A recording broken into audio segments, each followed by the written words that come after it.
And welcome to Catholics Coast to Coast, where just hanging out, Podcast Central, that's what this is. So grab you a cup of something good and let's dive right in as we get into conversations to deepen our walk with God.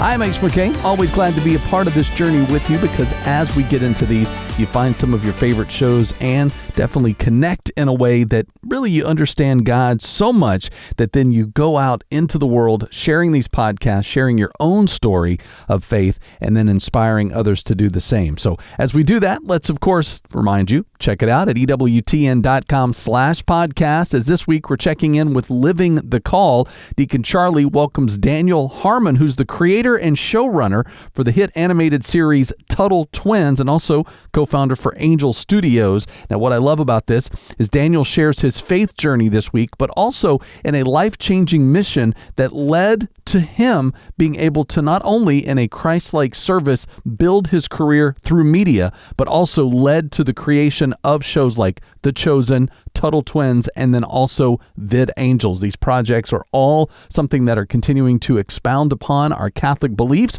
and can be shared with the world. So let's get more with that on Living the Call with this week's Catholics Coast to Coast. Welcome to Living the Call with Deacon Charlie. Daniel Harmon, welcome to the show.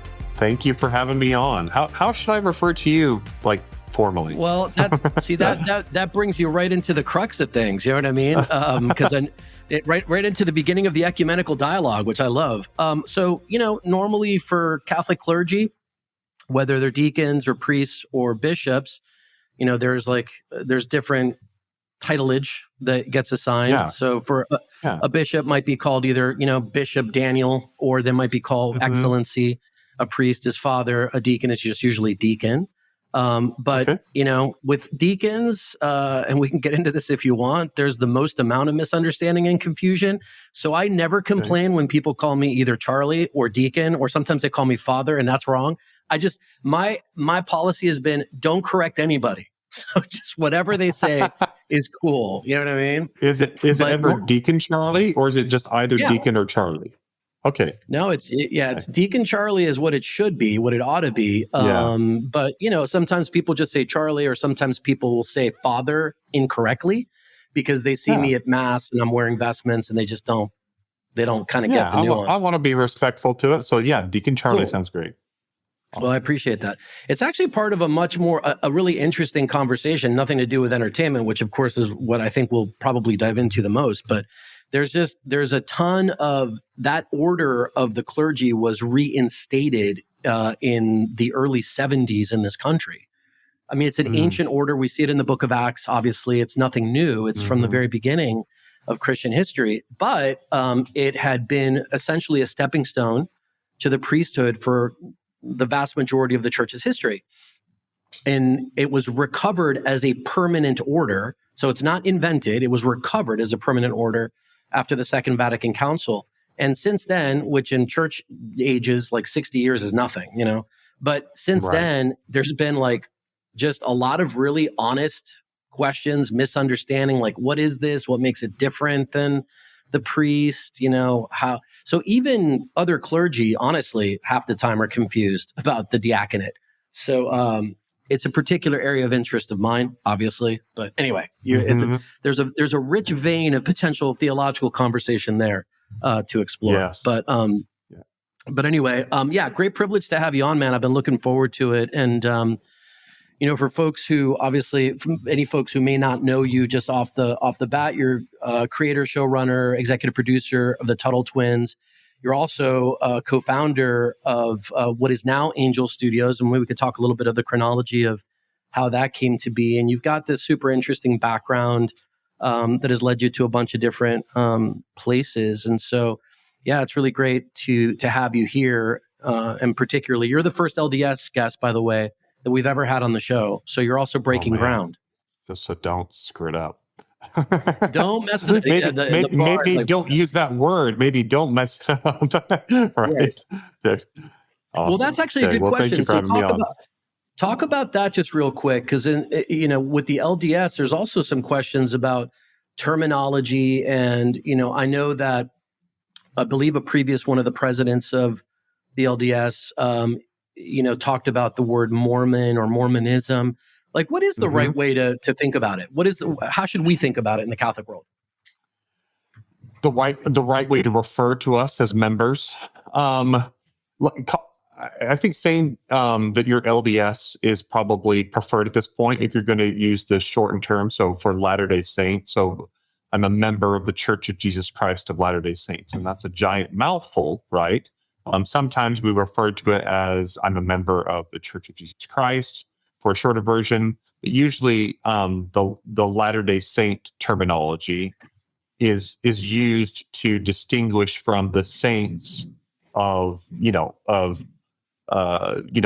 Bible times, for example, right? That it's the Church of Jesus Christ. We believe it's the Church of Jesus Christ of the latter days, and so that's what makes us Latter-day Saints. And obviously, our belief with saints is going to vary different. It's going to be quite different from I'm sure Catholic theology.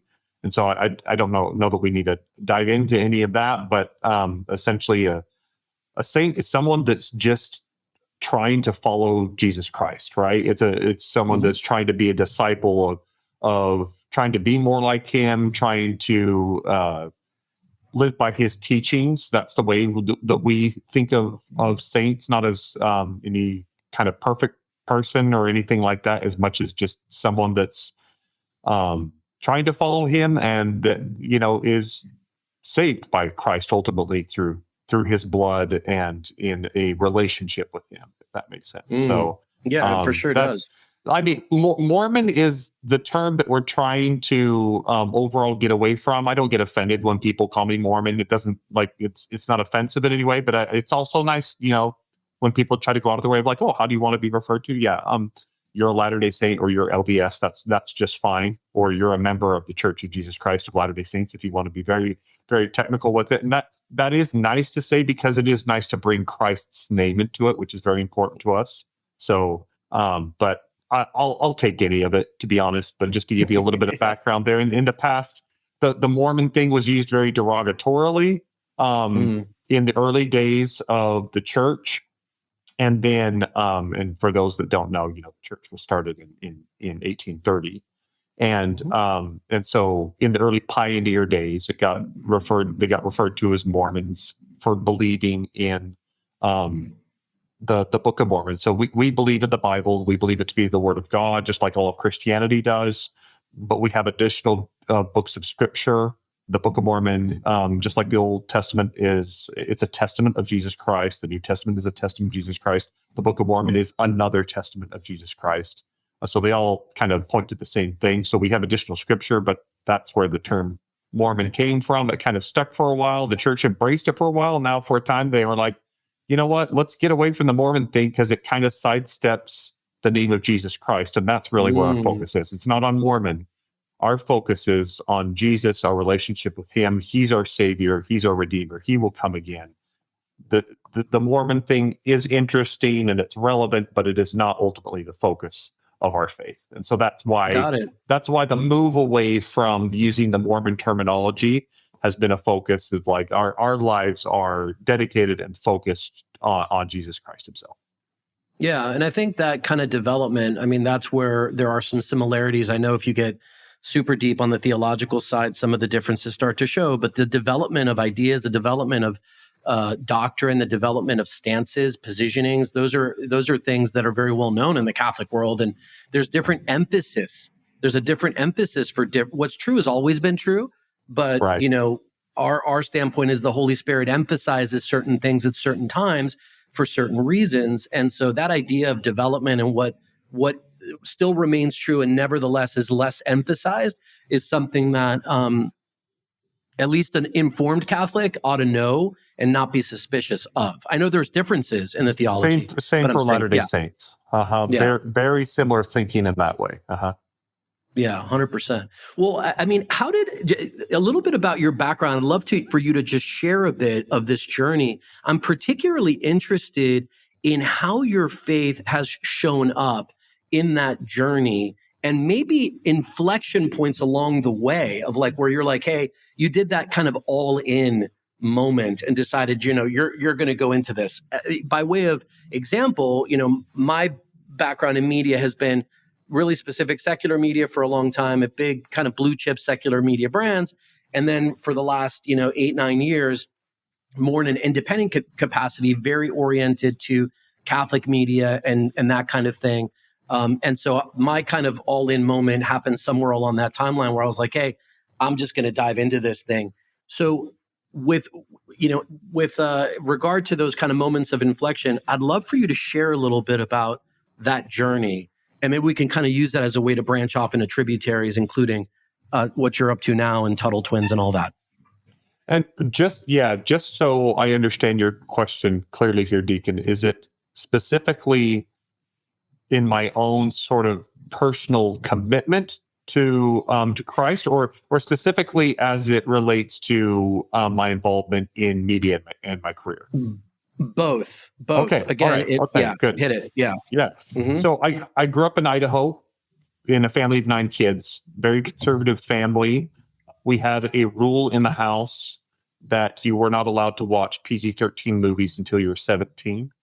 There were little exceptions made to that. I remember I got to watch Mission Impossible, the first one, before I was 17. I was really excited about seeing that in the theater with my friends and stuff. But and so I've always loved movies. I've loved animation. I've loved, TV commercials, all those kinds of things. I've always loved them. And those are the things, as I worked on in a small farming community in Burley, Idaho, on a potato farm and like wheat and barley. I would, what I was imagining in my head as I was doing the sort of mundane tasks of changing irrigation pipes and like hoeing weeds out of a row of beets, or like driving a truck or a tractor, different those things. I was always imagining stories in my head, and so I've always loved that stuff. And then also, I think because my mom taught it so clearly, she emphasized the fact that like a little bit of the things that we take in is kind of what ultimately ends up getting put out by us too, right? If you want to improve your output, then improve your input, right? And then so that would apply to eat.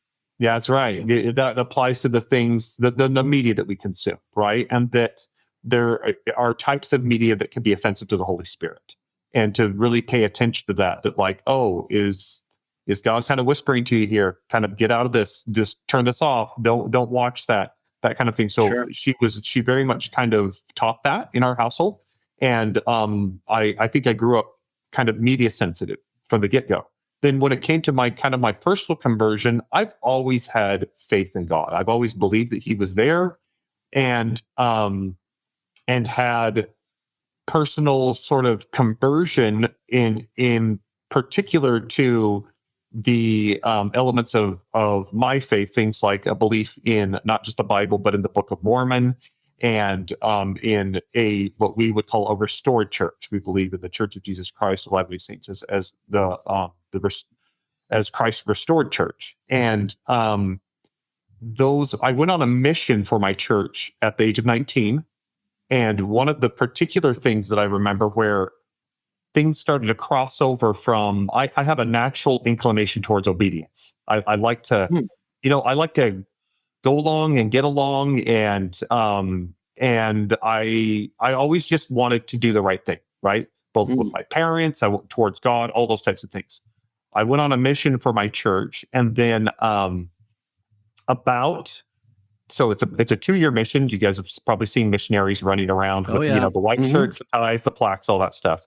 About 10 months into my mission, I remember reading letters from my older brothers who had served as missionaries before me. They'd served in Ukraine and in Mexico, and I was serving in Peru.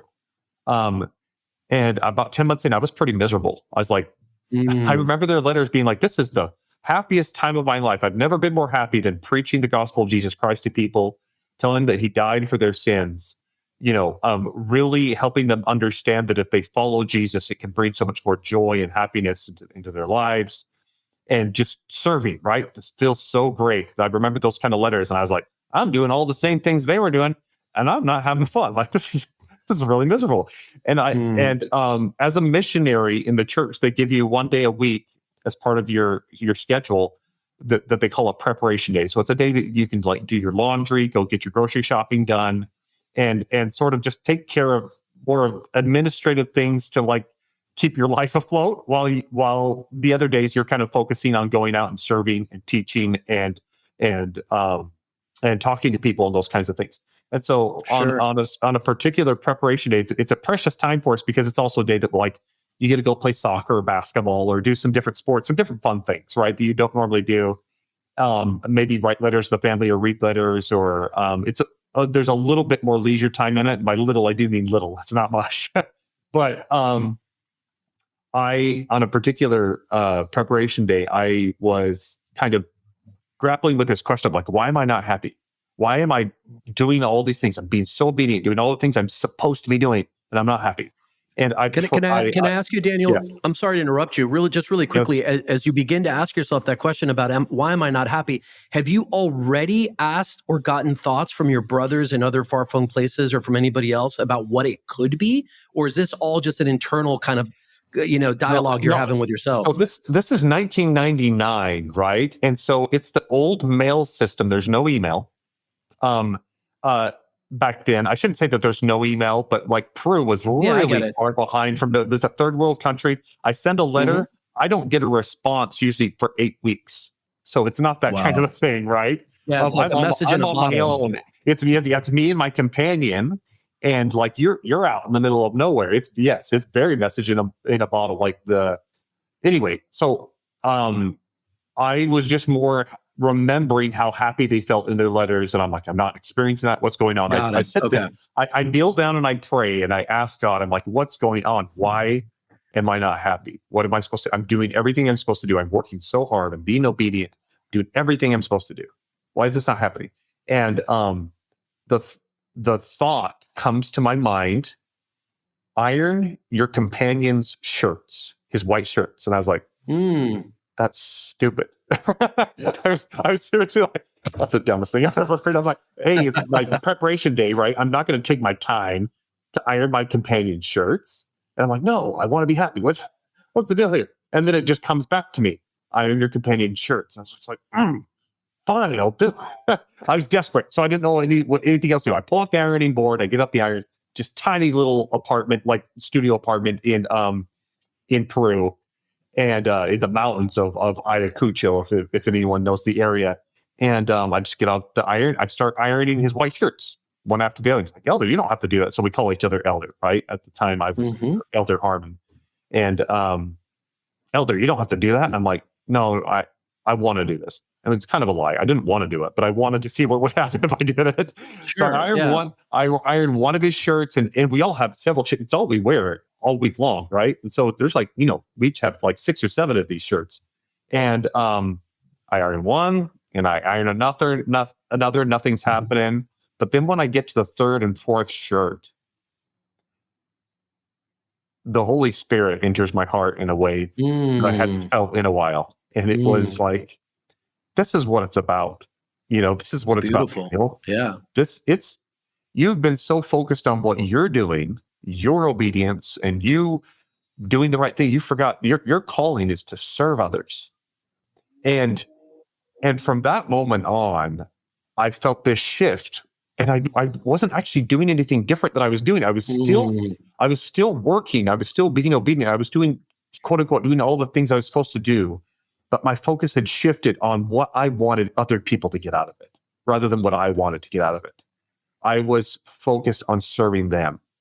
And it was the first moment in my life, not the first moment, but one of the more memorable moments in my life of realizing that how God can work through you, how he can bless your life as you serve others.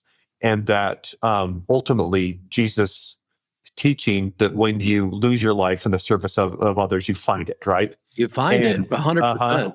And that's what happened to me in that moment. And it changed the rest of my mission. It did become like the happiest time of my life up to that point. And luckily I've had even happier years since then, but that was a kind of a conversion moment for me to not only like the teachings and the obedience to what Jesus taught, but the why. That it's ultimately about that love, that Paul says, if you don't have charity, like you're nothing, right? Kind of a thing. Yeah, you're just the clashing cymbal. Yeah, Yes. I think that, and you talked about it earlier, that you had this sort of natural predisposition to obedience, to be oriented, maybe docility, things like that. I'm using some of the language we might use in my faith tradition. But it's true that grace builds on nature, on what you kind of have that's there. And, clearly the Lord was whispering that, that act of service. I've often, and by the way, for me, the whole idea of service is very personal insofar as it's deeply wedded to my own vocation as a deacon. In fact, the word deacon comes from the Greek diakonoi, which just means to serve. That's literally it. And so in a special way, we're configured to that idea of Christ as servant. Of course, Christ is king and he's prophet and he's sovereign as well, but he's also a servant. Correct. And he said that himself, right? He came to serve, not to be served. And so it's a very important thing. But the thing that you also bring to mind that I think a lot of people will often put to the side is that God is super frugal. He doesn't waste a thing.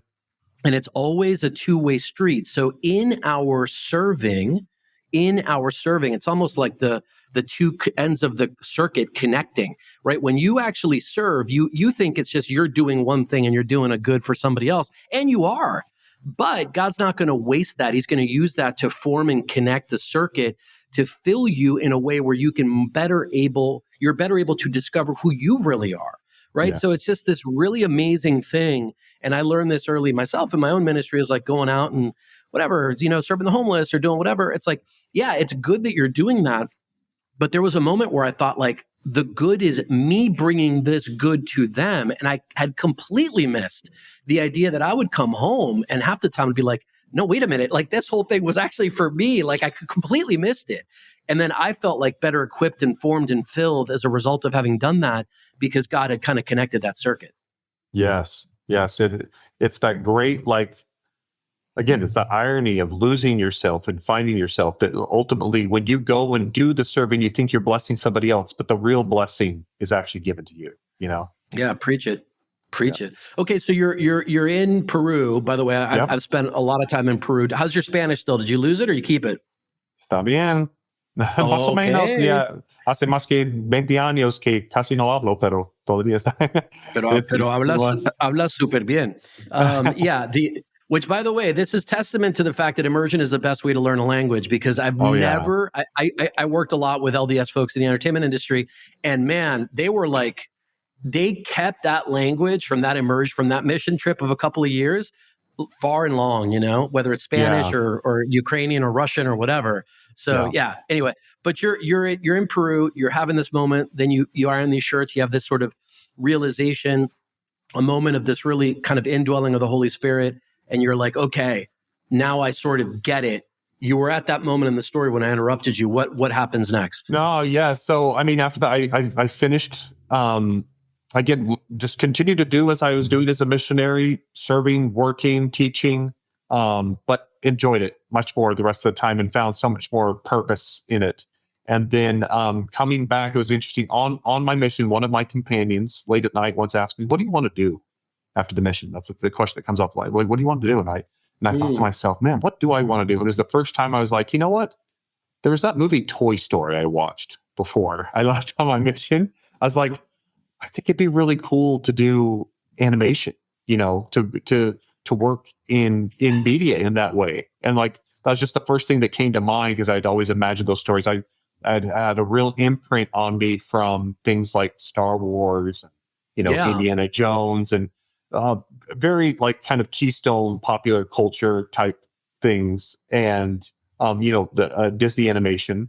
And I came home and I started studying at BYU, and they have an animation program there that I learned about, and I went applied, and I was denied. Actually, I did not get in.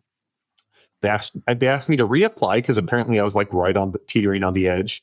And once again, I was denied, and that door was kind of closed. They didn't allow you to apply any more than that. It was a very competitive program, maybe let in 12 to 14 people a year. It was something along those lines. And maybe it was more than that. I don't know. It was low. Might have been 20 or something, but it was really low. And I ended up finding an advertising They had an advertising program at BYU, specifically creative advertising, copywriting, and graphic design, and those types of things. Applied there, did get in, really enjoyed it. It's a very hands-on program, and ended up going into the industry, went out to Chicago, did an internship, got my first job there at an agency, did moonlighting on the side, mostly between doing copywriting and graphic design, or art directing is what they call it in the ad industry business. And then kind of my brothers with my, so I going into the ad industry, I ended up getting more and more steeped in the world of branding. And so my brothers were, they co-founded a company called Orabrush, and they kind of recruited me to come over and join them here in Utah. And Orabrush was known for, ultimately, it was the first brand that was making money on YouTube through its advertising, meaning you would spend $1, we could spend $1, and we knew that we'd get more than $1 back in purchases. And the Orabrush was a tongue cleaner for bad breath, right?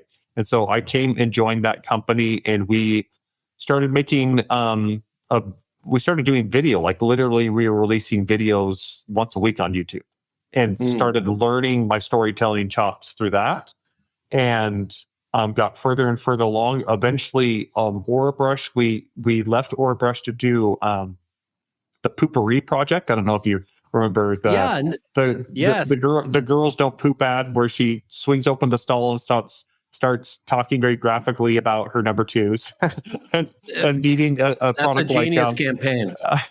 So we did that one, and it blew up all over the place. And we didn't even know we were starting an ad agency at the time, but apparently we were. We thought we were going to be doing poopery videos forever, but it ended up being that it made more sense for us to kind of go off and do our own thing. But we got cited all over the place as like creative agency, Harmon Brothers. And we were like, are we an ad agency? I mean, is that what's happened? Because the video campaign went viral all over the place. It was on Huffington Post, MSN, and all these kinds of things.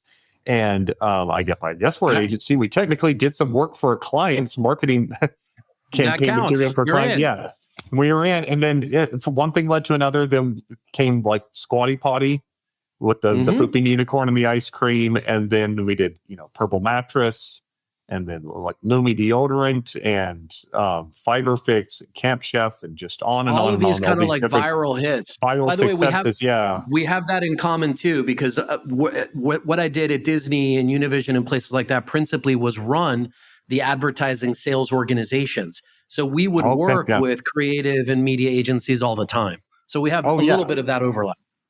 Yeah. You would have been maybe even the guy to come in like on hire an agency like us. I don't know, something like that along those lines. Who knows? But anyway, so we started this marketing agency together called Harmon Brothers. Had tons of viral campaigns, and once I had done enough of the reps of doing storytelling for clients, I was just itching to tell stories of my own.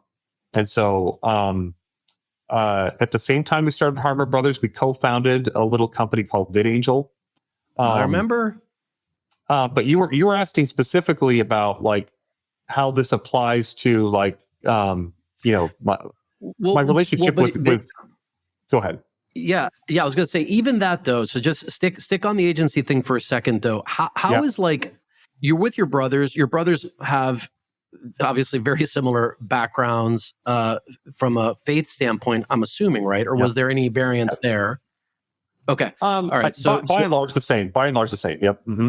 Okay. So in that work, even by itself, did you ever have a client you had to say no to, or so that's what I was going to get into. At Harmon Brothers, we made it a point that like we didn't want to sell something we didn't believe in. And specifically, we didn't want to sell things that that we felt like would maybe not make the world a better place. So we had different. I remember there was a condom client that reached out, and it wasn't necessarily that I don't know how this jives for your faith. It wasn't necessarily that I believed that condoms were inherently bad. It's just I knew that they were going to want to go down a very sexual tone, a very innuendo heavy and maybe promiscuous tone that I was not going to be down for. And so, no, we're not gonna do that kind of a campaign. And then we had alcohol clients reach out to us. Now I'm, a member of the Church of Jesus Christ of Latter-day Saints. I don't drink alcohol, and so no, I'm not going to go and promote that. Those would have been really big contracts, right? To get those kind of deals, and we turned those down. And then it was just other people. I mean, we had other sorts of, drugs and things like that reach out like to pharma. Yeah, not even necessarily pharma, but in some cases, even stuff related to marijuana. Well, that was kind of gotcha, like more legalized THC or stuff. nicotine. Yeah. And I'm not even going to necessarily say that these things are inherently wrong, as much as I knew that the direction they was going, I was like, that's not going to be something that's going to be a fit for us. And we tell that, like, I'm not a user. I'm not going to be the right one to sell. I think I can sell things best when I can sell myself first and foremost, right? That's is what it kind of came down to. And so I would say, we had a lot of different clients where we were just like, no, let's hold the line. Let's make sure all these products and these services are making the world a better place in some way. And so we did the work for nonprofits like Save the Storks, that's helping mothers in crisis pregnancies and really helping many more mothers in crisis pregnancy make the choice to keep their baby and then giving them support afterwards. That was a really cool thing to work on. Or things like Covenant Eyes that helps with monitoring your internet behavior to help you keep you away from porn, and keep you faithful in your marriage relationship, or just in your discipleship. Would you have said, Daniel, that along this line, and maybe the answer is different depending on when the question would have been asked, but do you think that your clients would have known about your faith? Over time, they did learn it. Yes. We started to attract more and more like-minded people because they knew what we were about.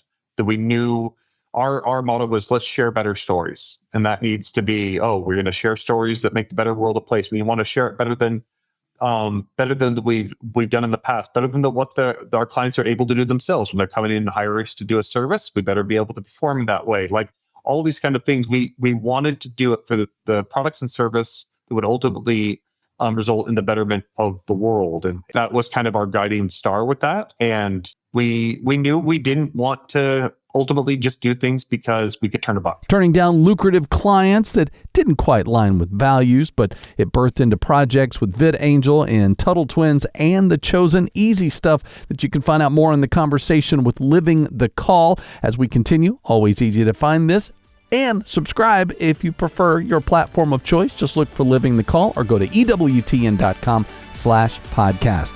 I'm Ace McKay. When Catholics Coast to Coast returns, Is This for Kids? It's a great podcast that allows for Katie and John to give us more insights into the things that we need to protect and or share with our children. So this week, discussing the numerous benefits of reading regularly to our kids, as well as some of your favorite choices. So we're going to find out all the goods. Is This for Kids? Coming up on Catholics Coast to Coast. Another great podcast on EWTN Podcast Central is Just a Guy in the Pew. We're talking Catholic man to Catholic man. No fancy jargon, just real honest conversations from the heart as John and Victor discuss the struggles, challenges, and unimaginable joy of following Christ. You can hear this and other faith-filled podcasts at EWTN Podcast Central. Visit EWTN.com/radio and click on Podcast Central today. Welcome to another episode of Is This for Kids? I'm Jonathan Blevins. I'm Katie, Mrs. Ruby. And let us help you decide. That's the end of the podcast. Is reading for kids? You know how much I had to sell you on the idea that books are media that we could cover on this podcast? I know. And that's not because I don't love reading. I just didn't think of them that way. I know. But then if you ever go to Epcot in Disney World, there's a ride that it's the one in the ball, right? Where they go through all of the different technological advancements throughout history. And they're like, the first media is this papyrus. And now there's a printing press. And I was like, see, John, media. So we get to talk about reading today. But real quick, Disney. My kids are not roller coaster people yet. I used to be a diehard roller coaster person, and now that I'm tall and fat, I'm like, I don't know that I trust them. And you hear those horror stories of people falling out, and so I'm like, I don't know if I would want to go on one now. And I have kids, but I probably should go on them with my kids so that they like them.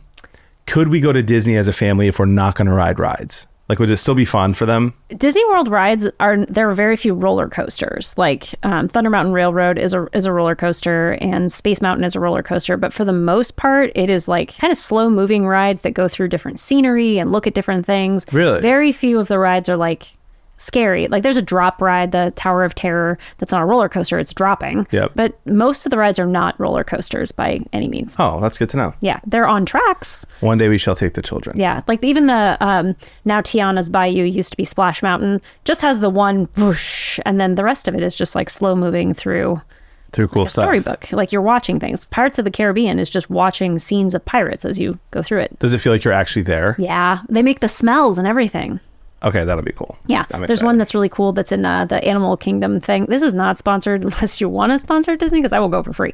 But they have you like be on the back of the thing from Avatar, like the I forget what the animals are called that they fly on. The dragons. The dragony looking things, yeah. Yeah. And so like it, like you can feel it breathing between your legs while you, but it's really just like a simulation. Like you're just watching a screen. It's exactly the same as Star Tours, except instead of being in a seat moving, you're like leaned forward on a sort of a motorcycle-y type thing. Oh, that's fun. It's really cool. All right, and then fine. they make smells and stuff. We'll take It's the fun. kids. Yeah, you should. It's so expensive. Yeah, maybe we won't take the kids. So we're going to talk about reading today. Reading. Full confession first. You don't know how to read. I don't know how to read. I don't read. I miss reading. Yeah. I'm at this point in my life, though, with 4 kids and running my own business. I don't really have like the time I would be able to read is either the time I'm putting extra into the business or the time I'm watching sports.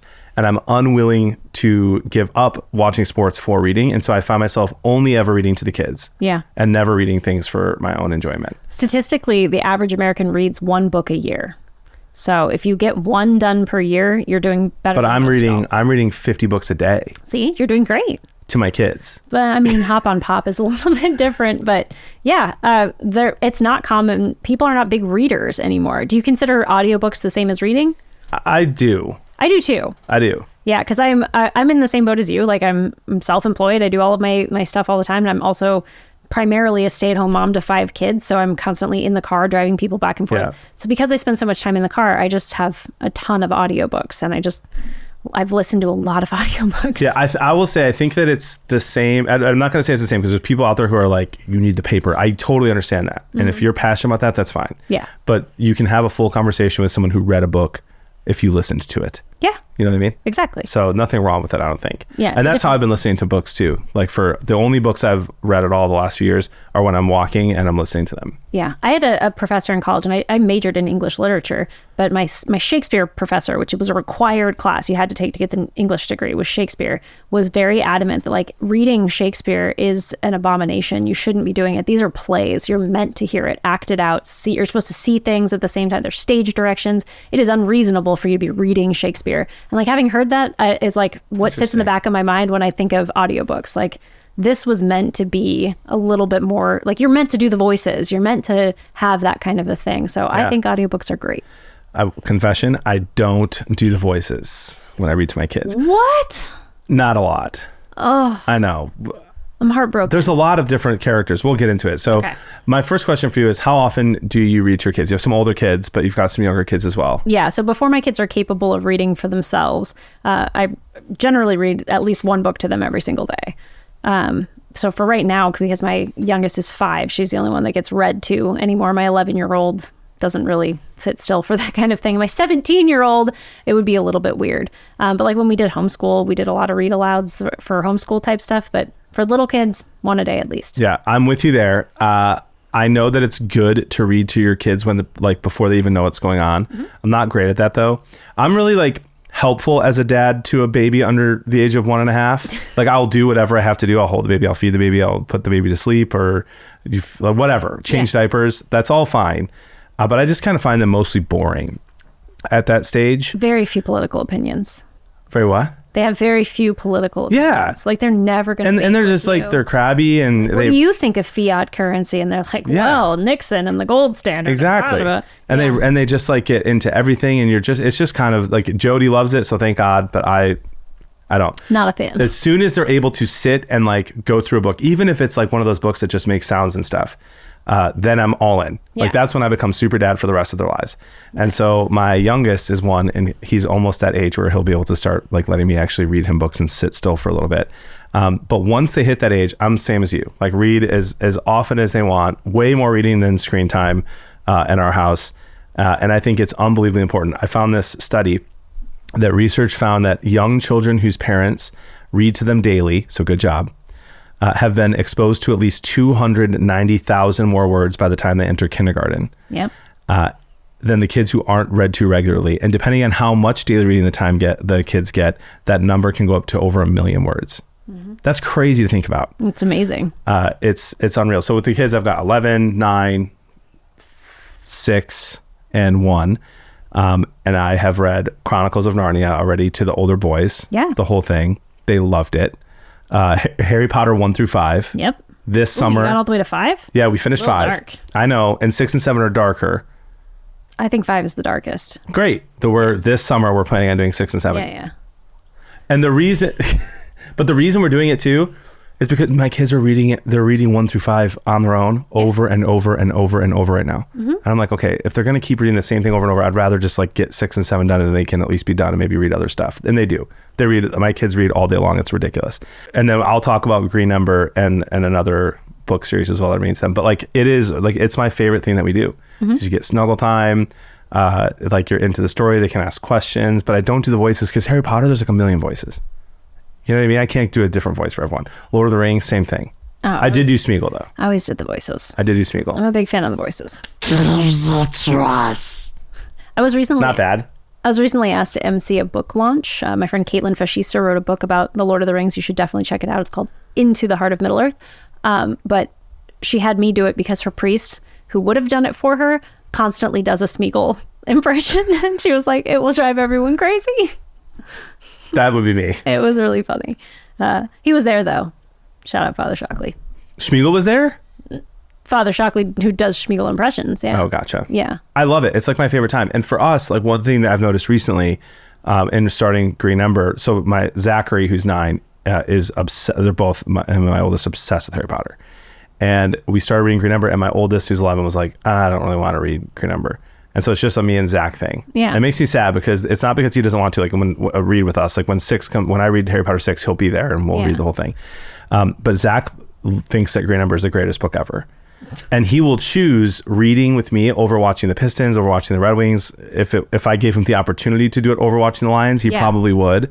Over playing video games, which they only just recently were able to start playing NHL 26, he would choose it over every single thing, including their TV show. Yeah, and that's crazy. Like I think most of the parents that I'm friends with don't read a ton to their kids. They're busy, and it's just not a huge priority. And I wouldn't trade it for the world. Yeah, first of all, that's a great series. We did a whole episode on Green Ember, so you should go back and check it out because it's a fantastic book series. By S.D. Smith, great guy. S.D. Smith, great guy. Friend of the pod, if you will. Yeah, it's a great series, but more than that, it's spending time with your parents, I think, when you're that age, like getting that kind of one-on-one attention. And two, what you had said earlier about how kids are exposed to more words and things like that. The more that you're spending time with your parent, hearing the book out loud being read to you, it not only exposes you to words, but like manners of speaking that are different than yours so that you can start to understand people better. So like if they have colloquial dialects, it's really important for kids to be able to understand the ways of other people talking so that they can better relate to people who aren't exactly from their same background. Yeah. 100%. And by the way, that is in the Green Ember, there's a character who has a completely different dialect. Yes. And it's hard to read. I'm like, what is he even trying to say? And if my son like is understanding a little bit. My favorite part about reading to him right now is about a year ago, his probably like biggest struggle in school is reading comprehension. Mm-hmm. Like he had a hard time reading something and then writing a summary about it. Yeah. And part of it could have been like just his nervousness in general. But now like as I'm reading Green Ember to him, and it's a fairly complicated kids book. Like there's a lot going on. Yeah. And there's a lot of surprises. And I'll like stop somewhere and be like, do you think that this guy's going to be a good guy or is he going to be like a traitor? And he's been like spot on like the last 4 times. Wow. And even had like, I was like, this guy's going to be the prince. And he was like, no, Dad, I think it's going to be this character Smalls. And I was like, I don't know. And then like a chapter later, it's Smalls. And I was like, Zach, look at you. Like his reading, I'm watching in real time his reading comprehension get better because I'm spending that time reading to him. Yeah, absolutely. I think one of the things like, maybe our EWTN audience kind of already knows this because there is sort of like a background of reading in the Catholic tradition that we're big book people. Yeah. Like most of us have a pretty strong theology background or interest in books. But literally 1 in 4 kids who graduates high school now is functionally illiterate, meaning they can't write a summary. They can't repeat back what they just read. They can't learn from written material. So like if you're getting, I don't know, your 401k documents, you absolutely can't understand what's in there. And that's terrifying. That's 25% of the population is functionally illiterate. So when we're having this, like, is reading to your kids a good idea? And that might seem like, oh yeah, duh, like what a silly question. It's not that silly. It's actually an epidemic right now. Yep. Yeah. And so do you remember what age you would start reading chapter books to your kids? It depends on the book and the kid, honestly. But all of my kids were good with chapter books. Like we started reading the Lion, the Witch, and the Wardrobe series, Yep. that whole series. Chronicles of Narnia. Sorry, my brain just exploded trying to. That's the name of the book. Yeah. It's where Lion, Witch, and the Wardrobe. Technically, the first one is the what is it? The Magician's Nephew. Magician's Nephew. Which I think we've done an entire series about this Unbelievable one. book. So good. You're like, how did that wardrobe become? That. Anyway, yada yada. They all were, the youngest at that time I think was 4. And Yep. he sat through, that was before my younger daughter was born. So, and he sat through it just fine. He seemed to like it and he enjoyed it. So I think you can get through a lot of chapter books if you do the voices with really young kids. See, mine are fine without the voices, but when I start, I'm sure if I add it, they'll be super excited. Yeah. Chronicles of Narnia, great one. Harry Potter, I think it's you have strong opinions on whether or not you think that's fine for kids. I'm fine with it. I don't. No, You in general. Yeah, we have a whole episode on Harry Potter. Yep. Go check it out. On the books, we talk about the books and the movies. Yep. So check that out. Green Ember by S.C. Smith, unbelievable. I cannot recommend it enough. He's a Christian. There's a lot of Christian themes in that book. There's a whole episode on that. Go check that out. Yeah, and he's so smart and so thoughtful. Like every time I've heard him, I interviewed him for a show I did on SiriusXM for a little while there, and he's just so thoughtful about like he puts so much, I can't think of any of the word besides thought, but like he's nothing is accidental. Every single thing that he's put in there has been thought through. It's very Tolkien adjacent. And what's cool is that I did that whole thing with them where I played their video game, the Green Ember video game, which is the story of Helmer. Yeah. But that's a completely different story and book than the original Green Ember series. And so Helmer is a character in that, but he's older. Yeah. And so for me, I'm like Zach, at first Zach's like, I think Helmer might be a bad guy. And I'm like, I don't know, dude. I don't know. I think he's just a really hardened hero. Yeah. And to watch him, that whole thing was really cool to kind of watch that come together. Yeah. I'm currently reading a book, a series called The Never Girls. Have you heard of The Never Girls? No. I'm reading it to my daughter. She's 6. It's her first chapter book that she's like sat through and wanted to sit through. It's perfect for girls. It's about these 4 girlfriends. I think there's a pair of sisters, and then or there's 2 sisters, and then there's 2 friends, and they stumble upon a fairy, and it takes them to Neverland. And it's based off of like the Peter Pan. It's in the Peter Pan world. Yeah. And so they go to Neverland, Like the Lost Boys, but the Never Girls. Exactly. And there's a book where the Lost Boys are in it. And they meet the Lost Boys. And so now every single book, and I think there's like 15 or more, and we're on like 7. The girls go on some adventure in Neverland. They decide that it's always a Saturday or a weekend, and they're able to like sneak out. And I think time freezes in real life when they're in Neverland, so they can be there for a day or 2. They've mentioned Peter Pan, so I'm pretty sure Peter Pan is going to be in one of these books. They just met the Lost Boys in one of them. But it's like there's always just a little problem that comes up, and the girls have to work together and fight through some adversity and work with the fairies. And it's just this really cool book, and my daughter loves them. Yeah. And it's I'm like I said about Zachary, watching her understand like reading comprehension, and her attention span in general, just like going up.